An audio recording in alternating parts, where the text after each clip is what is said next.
Hello, my name is Romke Bontekoe. I'm from Amsterdam in the Netherlands. My specialization and my talk was about Bayesian data analysis. It's a way of analyzing data in a different way. I enjoy very much doing so, and I think Bayesian data analysis and Mathematica are a very good combination to each other. The title of my talk is Bayesian data analysis, and Bayesian refers to Thomas Bayes, who is an 18th century English clergyman, and he invented, or he discovered Bayes' theorem, which is by now a theorem in probability theory. So the subject of my talk is probability theory. So I advise you, sit back and relax. I always start with the end. And the end is the take-home message of today, of my talk at least, is the following. When you solve problems in science or whatever, you always have a lot of what I call contextual information. Information about your problem. Information about your problem which is not in the data. And I'm not calling this metadata. Contextual information. And Bayes' theorem or Bayesian analysis allows you to use this contextual information in a systematic and controllable way. And this is called prior probabilities. You will hear this word 100 times in the next 20 minutes. It's the why of the problem. You always see the how, how are things solved. But this is the why of why you do things, and that's prior probabilities, contextual knowledge. You may need it at some point. Certainly, I needed it 20 years ago when I was doing an impossible image reconstruction problem with the IRIS satellite.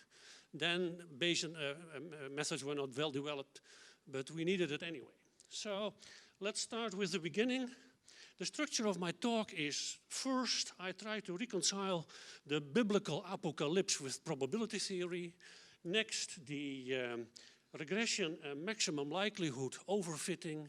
Then I talk about prior probabilities, give some examples on Bayesian model selection and parameter estimation.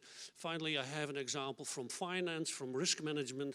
How do you apply these ideas when you want to compute or to predict the solvency of a company, or a Dutch hospital in this case? So, 200 years ago, almost 200 years ago, there was a huge controversy in astronomy. The astronomers observed the large planets, Jupiter and Saturn, to behave or to move irregularly, not according to the laws of Newton, as they thought. And the fear was that they would fall towards the sun. And if they would take the Earth with them. And that was sort of an idea of the biblical apocalypse. If that would have happened, then of course we would not be here today. Simon Laplace set out and others to determine the orbits and the masses of the planets much better than before. And he succeeded because Laplace found that the mass of Saturn is a certain fraction of the mass of the Sun. Well, that's not big news, but he said something else. And what he said, that the error in this mass is less than 1% of the value, and it is a bet that this is right in 11,000 to 1. And this is sort of a funny way of stating a probability or a statistic, but that's what it is.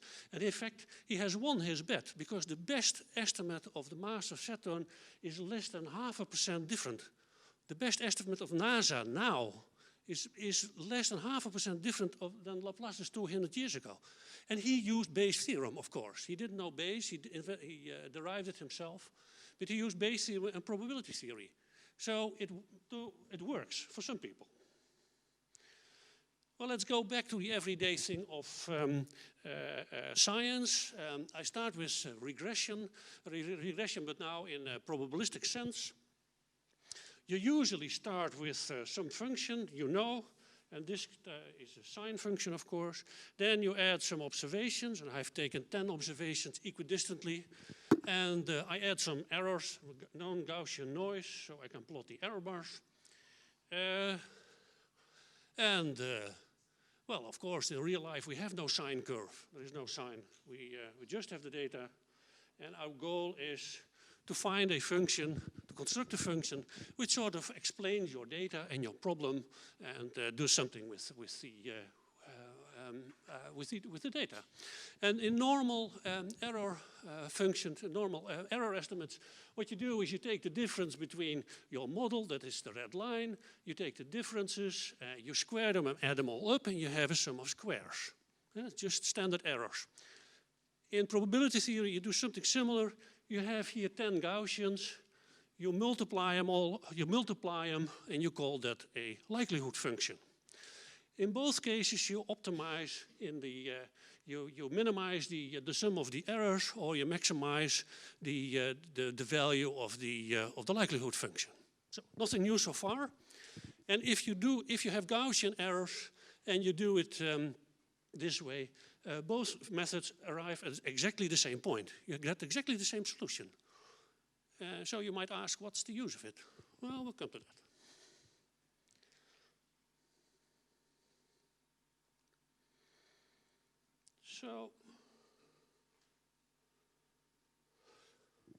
So what I have done, I have this polynomial equation. I have a number of coefficients. I start with 5. This is the maximum likelihood solution, which would be the same as the minimum error, the least squares error solution. The error from the least squares error solution is 0.17. The log likelihood is 0.95. And behind the scenes, it's always maximized at the same time. So if I have a 0 or 1 or 2 or whatever, and you see that the errors go down and the likelihood goes up. And better and better and better are the data fitted. But of course, at some point, exactly at this point, something very annoying happens, which is called overfitting. And what overfitting does is, of course, it goes exactly through all the data. The error is 0. You have a certain value of the log likelihood, and the predictability of the predictive value of your function is absolutely nuts. There's nothing. There's no value. How does this come about? This comes because the coefficients of these W's, the values of these W's, have become out of bound. For some of these degrees, they reach values of nearly 1 million or over 1 million, and they are sort of canceling values. So the problem is how to control this unbound wild behavior of the coefficients of the polynomial. In fact, this is true for all maximum, not only for this is true for all maximum likelihood methods. Even if your maximum likelihood method is called neural network or principal component analysis. Though if it is based on maximum likelihood, you have this effect. You may know it or not, but that's what's happening.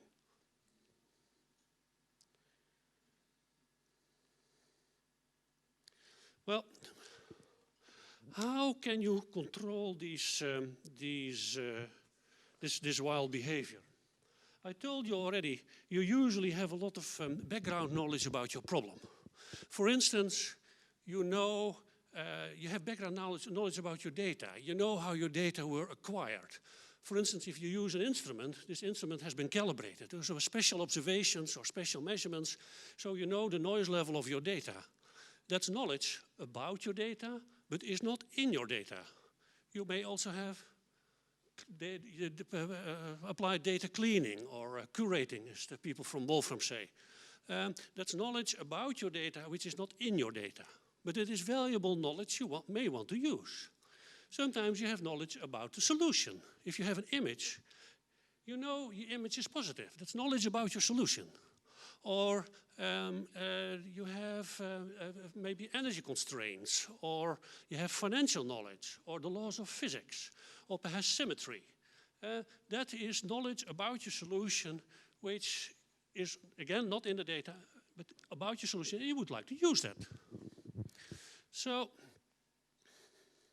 what you do is you assign a prior probability. And I'll show you a little bit how you do it. There are a number of general ways to do that.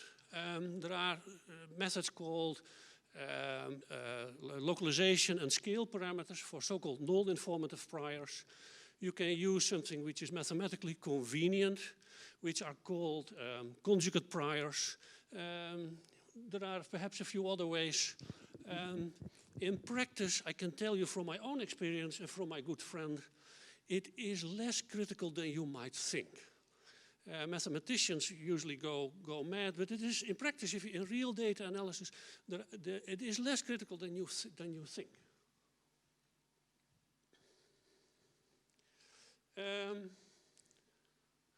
Actually, those priors have the advantage that they are controllable. You know what you do, and they come into a kind of a natural place, namely in the prior probability of a probability distribution. Okay, I have here 3 examples. Well, they need not to be symmetric. This is just asymmetric. This is a Gaussian. I will use that. And this is a prior for a coefficient which has to be strictly positive. Returning to the regression example of the previous slide, I will sort of, let's see where we are, remove this. I told you, every one of those coefficients W needs a prior. So every coefficient needs a prior. And yes, okay, good. What's the prior of W0? Well, what is W0? Well, W0 is the intercept of the red line with the vertical. Well, it is clear from this data that the intercept cannot be 1,000,000. Whatever your prior you take, the intercept will not be 1,000,000. The same is true for W1. What is W1? It's some slope somewhere, here or there or wherever. Again there, that will not be 1,000,000. So you do have an intuitive feeling what a prior could not be, and perhaps also what it should be. The same for the higher order values. Of course, much higher order values, I have no idea. But I take a shortcut. I take the same prior for all coefficients W here, and I take a Gaussian, which does not exclude very large values, but just discourage them. And I take it symmetric about 0. So it's symmetric about 0. And that's symmetry. I have no preference for positive or negative priors.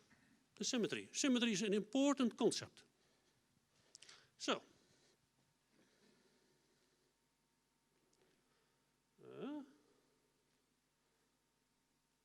that should work.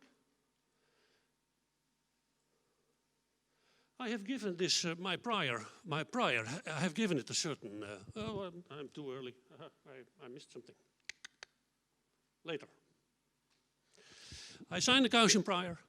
I have now this prior distribution W, which is a Gaussian. It has a certain width, this sigma, and it's the same for all W. I take the same likelihood function as I showed on the other slide. I multiply those two, and I get something which is called the posterior distribution of W. That's also a probability distribution. And this is, in fact, the unnormalized version of Bayes' theorem. So later we will normalize it, but this is the unnormalized version.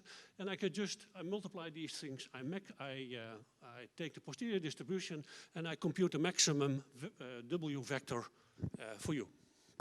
For now.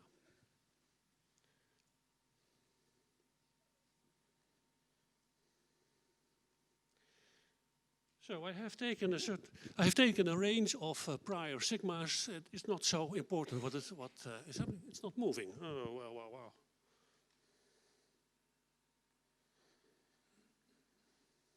Yep. So essentially, what happened is I take a sigma of 200, and I compute this so-called maximum a posteriori distribution. I compute its maximum. That's a vector of W values. I plug it into the polynomial equation, which now disappeared, and I get the solution, and you see that all the wild overfitting has disappeared. And you may say, well, I want a different sigma, this is fine. My knowledge about the problem says that I need a different sigma, which is fine. And you can still see from the table of the coefficients that these coefficients behave very nice. There's no millions anymore. And in a while you'll see some, is it standing still now? Okay. But I told you this is a probability distribution, and I'm only showing you one point of the probability distribution, namely its maximum. Of course, that's rubbish. If you have a probability distribution, you have to sample it. So I take random samples of this probability distribution, because this is probability theory. And these are random samples about the maximum a posteriori distribution. And if I can take random samples, of course, I can compute the standard deviation. And you see that the standard deviation, which is the shaded area, sort of, well, perhaps not for these models. I'll put it here. Well, I'll do this. Okay. Is standing still? Yeah. The standard deviation sort of agrees with the noise in the data. If you extrapolate, you see extrapolation is extremely uncertain. The 1 sigma standard deviation width is very large, also on this side. And this width, we'll come back in the next slide, is called the posterior width. It's an important quantity. So what we have now is we have a solution, we have a width of the probability distribution, but we are still plagued with the question what kind of degree of polynomial we should take, because we still have some freedom. The overfitting is gone, but it's sort of nagging. Okay, and that comes out of the normalization of the Bayes theorem. Let me check. I've told you everything. I think I did. We call that Occam's razor. Occam's razor is well-known a penalty for unnecessary complexity. We have now 10 different models, say the 10 different polynomials I showed you earlier, and we have to make a choice. And I indicate those 10 models with the capital M, which goes from 0 to 9. And what I have to do is I have to integrate the posterior distribution, which is the likelihood times the prior, over all values of W. That has a name. That name is called the model evidence, or the evidence of the data for a given value of M. And well, this is a complicated integral, but just to give some insight, typically it's the maximum likelihood value, which, as you remember, is an increasing function of M.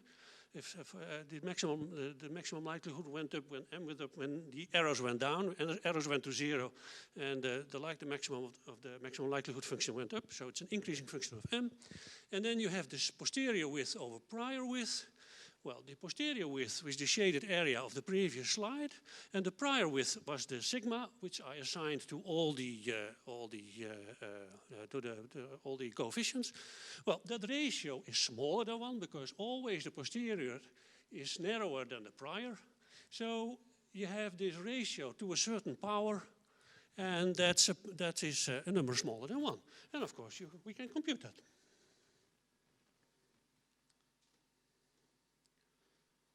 And that's actually the Bayesian version of hypothesis testing.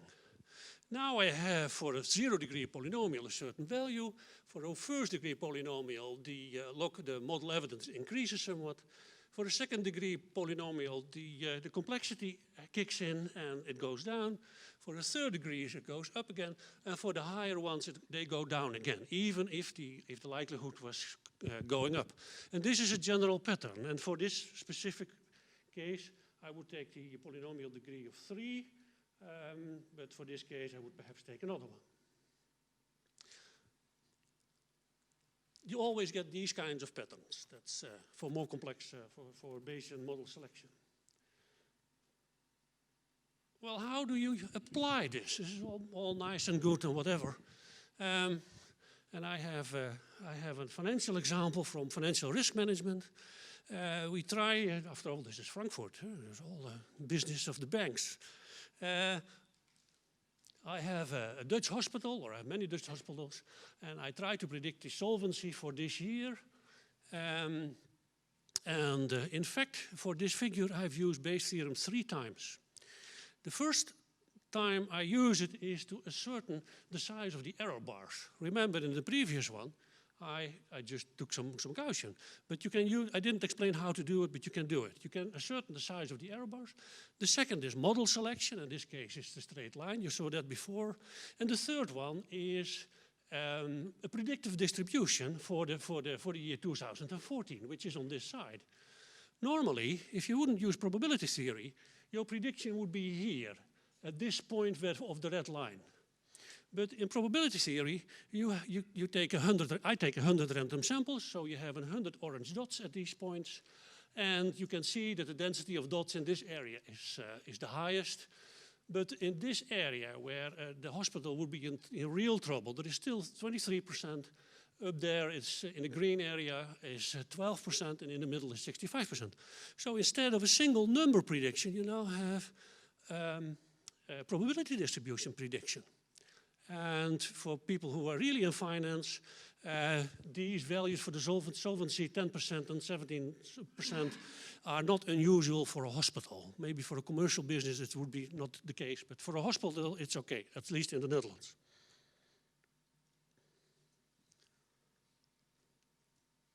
Okay, summarizing.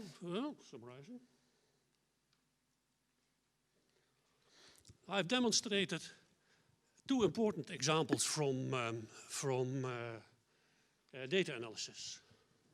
It's the parameter estimation. It's finding the maximum of a probability distributions in many dimensions. It's model selection. It's integrating over probability distribution in many dimensions. And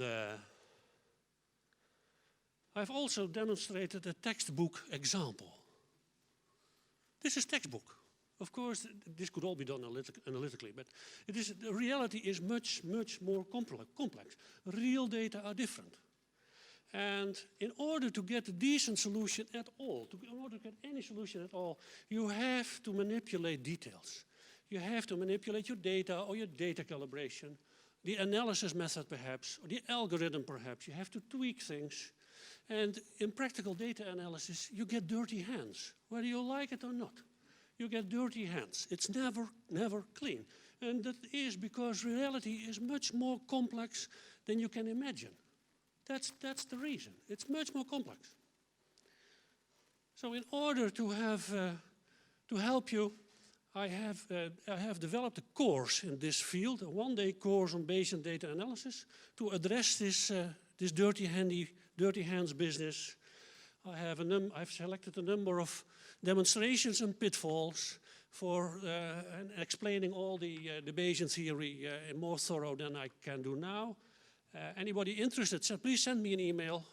I can do it somewhere in company or whatever.